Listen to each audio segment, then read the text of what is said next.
Watch the left rear tire on the 39.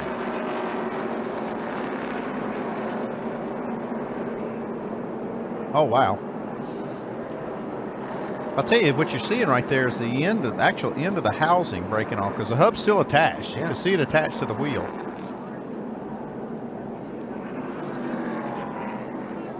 If you remember, you can see the rotor flying up the racetrack right there. If you remember, we were talking about how you adjust camber, the rear camber in these cars.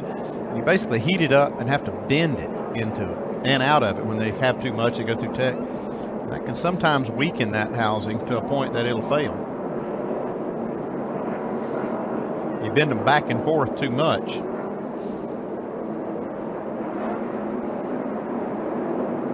And those loose tires are not a good thing if someone hits. Yeah, and that thing's heavy because it has, like I said, it has the hub attached to it. Probably weighs a good 60, 70 pounds. Wow. Trouble in turn 2. Ryan Sieg and Corey LaJoie. And the tire is off the left rear. That was the audible. Kyle wasn't aware that the crewman had got to the left rear to take his tire off.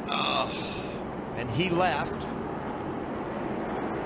And those that didn't want to see Kyle Busch come down to the Truck Series and win, they're cheering. But he was a long way from winning this race. Yeah. Even with a little bit of an issue getting the left rear on.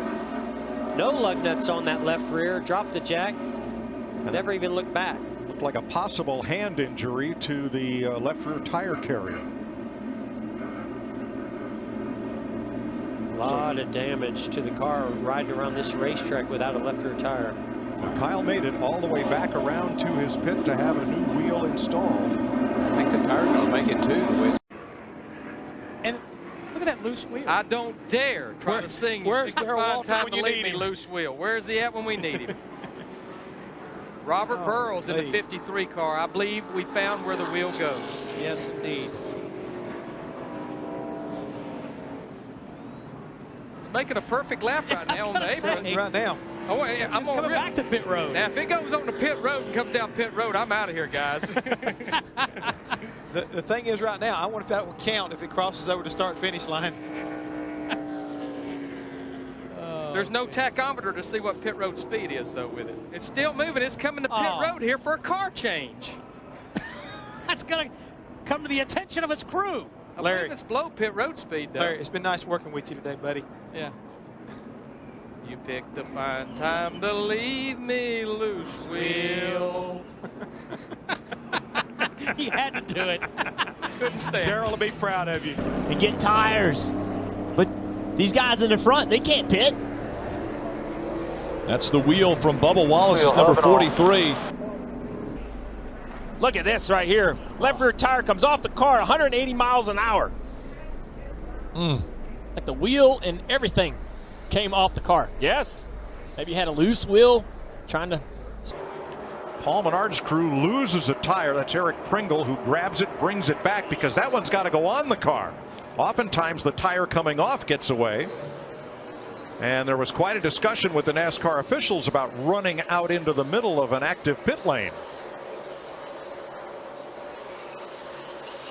All right, I'm going to say it one more time here. If somebody does that again, you will not work for RCR ever again.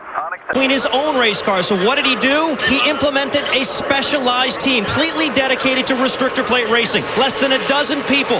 Oh, and we've got trouble on the track, and it's Kyle Busch upside down.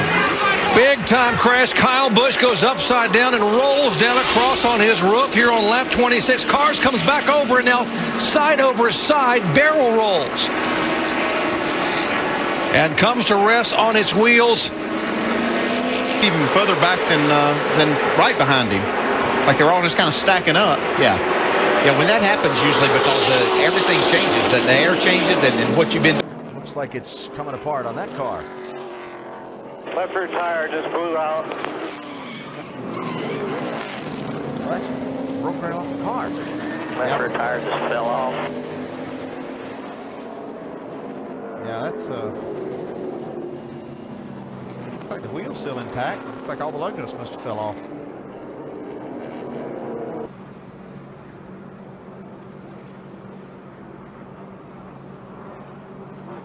That's bizarre. Yep, see all the wheel spacers flying off of it. Bill? Spotter tells the crew coming to you just as fast as you can blink your eye. Oh, and he loses the wheel. Wow. Or loses the tire. And he just missed clobbering the end of that wall. That's going to be a caution. That's actually good luck for him. A long way to go, though, to get to his pit stall, the #1 stall, all the way at the end of pit road.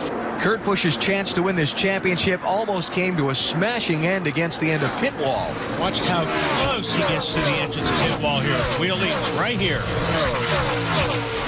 What was it? A foot? No more than a foot. I would say inches on that one. Man, I'll bet the under there. Yeah. Man. But Kurt stayed on the lead. We had a tire get loose on pit road, and that brought the caution out. Yeah, they've had to waive the caution because a mechanic walked out halfway out to the racing surface to get it. It's from Marcus Ambrose's car. I'm going to tell you what, NASCAR is not going to be happy with that crew member at all. He was halfway across the infield grass. That's the reason the caution was out. There Probably, you see the he tire thinks right he was there. doing a good thing. We saw the tire rolling out there. You can see it's halfway across that grass. He's thinking it's going to roll out in the racetrack, so I think he was obviously wasn't thinking clearly enough to know not to do that, but still he probably thought he was doing a good thing by retrieving it. The 48 of Jimmy Johnson just got back on the lead lap. Not a lot of damage to the 48 though. We're on your way, fellas. And a wheel rolling down the racetrack. That thing still has the hub and everything in it.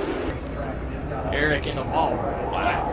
He just shears that. The wheel comes off, and then you see the 48 sliding down into the grass. The wheel actually comes back and hits the 10 and rolls over the top of it, and then keeps going down the racetrack. That hurts. Look at this. Yeah, I see the wheel comes back, runs over the top of the 10, and keeps going. Those hurt when you're the outside.